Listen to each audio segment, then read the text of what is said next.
6 বছর প্রবাস জীবন পার করার পর যখন দেশে ফিরলাম তখন বাবা মা খুব করে চাইলেন আমি যেন বিয়ে করি। আমিও ভেবে দেখলাম বয়স তো কম হলো না, তাই বিয়ে করার জন্য রাজি হলাম। আমার খালাতো ভাই সুজনকে সাথে নিয়ে এক জায়গায় মেয়ে দেখতে গেলাম। মেয়ে দেখার আগেই মেয়ের বাবা মাই বলল, দুবাইতে তোমার তো রেস্টুরেন্টের ব্যবসা আছে তাই না? আমি মুচকি হেসে বললাম, বিদেশে রেস্টুরেন্টের ব্যবসা করা অনেক ব্যয়বহুল, নিজে ব্যবসা করার মতো এত টাকা আমার এখনো হয়নি। মেয়ের বাবা অবাক হয়ে বলল, ঘটক যে বলল তোমার সেখানে নিজের রেস্টুরেন্ট আছে। আমি তখন বললাম, উনি মিথ্যা কথা বলেছেন, বিদেশে আমার নিজের কোনো রেস্টুরেন্ট নেই, বরং আমি একটা রেস্টুরেন্টে কাজ করি। মেয়ের বাবা রাগে চোখে আমার দিকে তাকিয়ে বলল, আমি আমার মেয়েকে কোনো কামলার কাছে বিয়ে দিব না। সাহস কত বড়! বিদেশে গিয়ে কামলাগিরি করে 2 টাকা ইনকাম করেছে বলে আমার মেয়েকে বিয়ে করতে আসছে। তোমরা এখন আসতে পারো। আমি চুপচাপ মাথা নিচু করে চলে এলাম। বাসায় আসার পর মার খালা যখন জিজ্ঞেস করলো মেয়ে কেমন দেখেছি, তখন পাশে দাঁড়িয়ে থাকা আমার খালাতো ভাই মুচকি হেসে বলল, মেয়ে দেখার আগেই মেয়ের বাবা পাত্রকে কামলা উপাধি দিয়ে বাসা থেকে বের করে দিয়েছে। আমি মনমরা হয়ে মাকে বললাম, মা, নেক্সট টাইম এত বড়লোক ঘরের মেয়ে না দেখে আমাদের মতো নিম্নবিত্ত ঘরের মেয়ে দেখো, তাহলে হয়তো এতটা অপমান করবে না। খালা তখন আমায় বলল, কামলাকে তো কামলাই বলবে। আমার ছেলের মতো ভালো করে পড়াশোনা করলে আজ বিদেশে গিয়ে কামলা খাটতে হতো না। তুই পরের বার মেয়ে দেখতে গেলে আমার ছেলেকে আর সাথে নিয়ে যাস না। তোর জন্য আমার ঢাকা ভার্সিটিতে পড়ুয়া ছেলে অপমানিত হোক, সেটা আমি চাই না।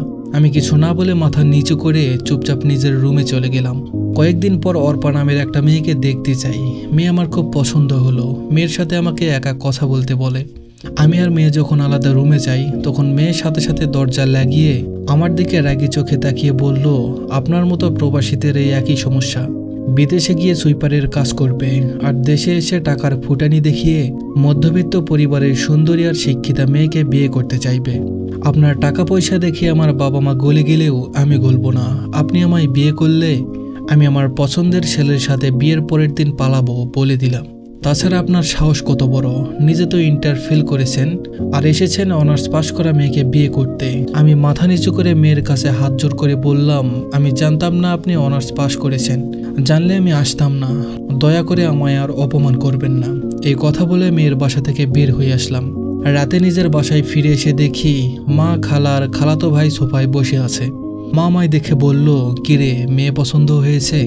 আমি তখন মাকে বললাম, শুধু আমার একা পছন্দ হলেই তো হবে না, আমাকেও তো মেয়ের পছন্দ করতে হবে।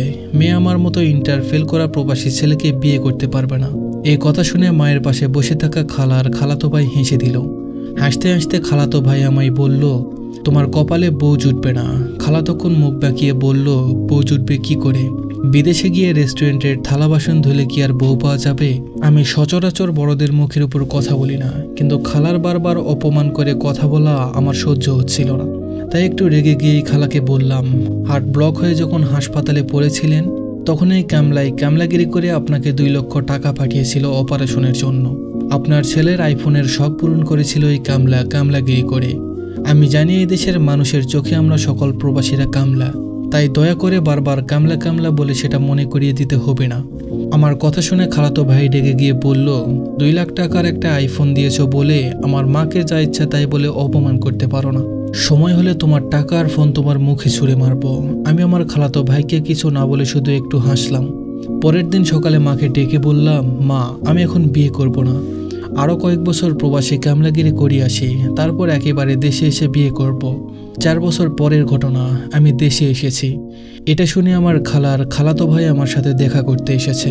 খালা আমার দিকে অসহায় দৃষ্টিতে তাকিয়ে বলল, তুই যেখানে জব করিস সেখানে সুজনের একটা কাজের ব্যবস্থা করে দিতে পারবি? পাশ করার 3 বছর ধরে বেকার অবস্থায় ঘুরছে, কোনো চাকরি পাচ্ছে না। আমি হেসে খালাকে বললাম, তোমার শিক্ষিত ছেলে বিদেশে গিয়ে কামলাগিরি করবে, তোমার খারাপ লাগবে না? পরে তো নিজের ছেলের জন্য বউ খুঁজে পাবে না। খালা আমার কথা শুনে চুপ হয়ে আছে। আমি তখন খালাতো ভাইটাকে ডেকে বললাম, নিজে যখন কষ্ট করে টাকা ইনকাম করবি তখন অন্য কারো মুখে টাকা ছুঁড়ে ফেলবার ইচ্ছা হবে না। খালার খালাতো ভাইটা আমার কথা শুনে মাথা নিচু করে আছে। আমি আর কিছু না বলে বাসা থেকে বের হয়ে গেলাম। একটা বিষয়ে পরামর্শের জন্য একটা পরিচিত উকিলের কাছে গেলাম। গিয়ে দেখি ওই আঙ্কেল, যার মেয়েকে আমি বিয়ে করতে গিয়েছিলাম বলে আমাকে অপমান করে বের করে দিয়েছিল, উনি উকিলের সাথে কথা বলছে। আঙ্কেল চলে গেলে আমি উকিলকে জিজ্ঞেস করলাম, উনি এখানে এসেছিলেন কেন? উকিল তখন বলল উনার মেয়ের ডিভোর্সের বিষয়ে কথা বলতে। অনেক বড় ঘরে মেয়েকে বিয়ে দিয়েছিল, কিন্তু জামাইটা নেশাখোর, মেয়েকে অত্যাচার করে বলে মেয়ে সংসার করতে চাইছে না। তার কয়েকদিন পর বাসায় বসে খবরের কাগজ পড়ছি, হঠাৎ একটা লেখা দেখে চোখ আটকে গেল। স্বামীর পরকীয়ার জের ধরে স্ত্রীর আত্মহত্যা। ফ্যানে ঝুলন্ত লাশটার দিকে তাকিয়ে দেখি মেয়েটা অর্পা। আমি প্রবাসী দেখে যে মেয়েটা আমায় অপমান করেছিল। তারপর কাগজের পেপারটা ভাঁজ করে পাশে রাখলাম। কিছুক্ষণ আকাশের দিকে তাকিয়ে ভাবলাম, এসব খবর আমাদের প্রবাসীদের পড়ার জন্য না, কারণ 2020 সালে করোনার মহামারীতেও আমরা বাংলাদেশের প্রবাসীরা 22 মিলিয়ন মার্কিন ডলার অর্জন করে দেশের অর্থনীতি সচল রেখেছি। তবুও নাকি দেশের জন্য আমরা প্রবাসীরা বোঝা। ধন্যবাদ সবাইকে।